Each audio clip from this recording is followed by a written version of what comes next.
Welcome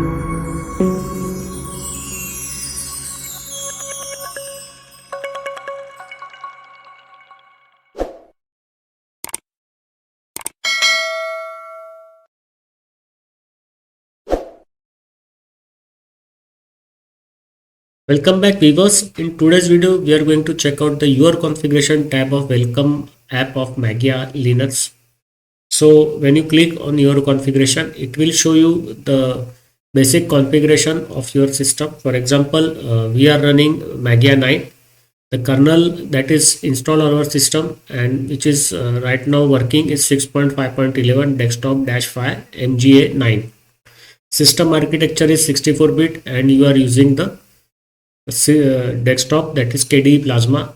User ID is 1000 and you are connected to network through the system ENS3. So this is the network interface through which we are connected with the internet.